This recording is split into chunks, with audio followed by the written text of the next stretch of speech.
Debosyon mula sa Kasama ni Jesus ngayong Biyernes, Agosto 29 taong kasalukuyan, na pinamagatang Siklo ng Biyaya. Mula sa panulat ni Ginoong Antonio Rivas Sr.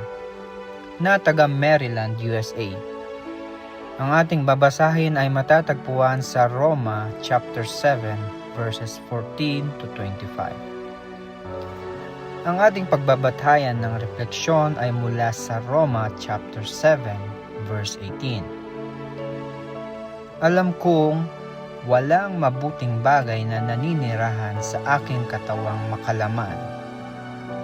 May kakayahan akong naisin ang mabuti, ngunit hindi ko nga lamang ito magawa. Makaraan ng 6 na taon ko na sa US Navy, nahirapan akong bumalik sa buhay bilang sibilyan. Hindi ko namamalayan, nalulong na pala ako sa droga at nakatira na ako sa mga lansangan ng Baltimore. Talagang naligaw ako ng landas at namatay na sa espiritual na buhay sa panahong ito ng kahirapang dulot ng aking pagkakamali. Nilalabag ko ang batas upang makakuha at makamit ng bawal na gamot. Paulit-ulit akong nadadakip at nabibilanggo, at sa bawat pagkakakulong ay napapalapit ako sa banal na kasulatan.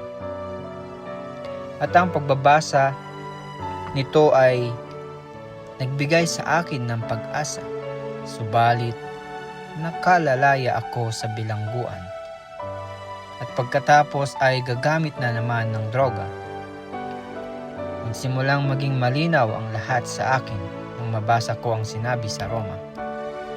Napagtanto ko na kahit anong gawin kong pagsisikap na makalahulagpos sa pagkakaadik, mahihirapan akong magtagumpay kung walang panalangin,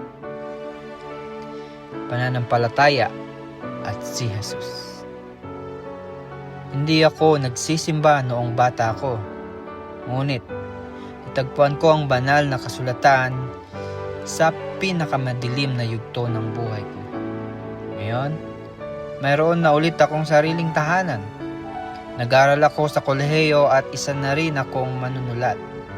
Binabasa ko ang banal na kasulatan upang lumago sa buhay espiritual. Tinutulungan ko ang ibang nanululong din sa bawal na gamot bilang pasasalamat. Ang buhay ko ay halimbawa ng mabiyaya at nagliligtas na kapangyarihan ng Diyos.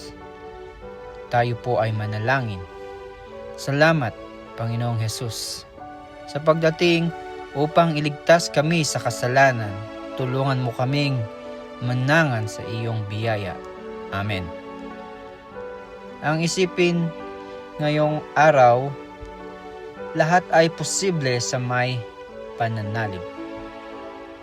Mga ipapanalangin ay mga namumuhay at lulong sa bawal na gamot.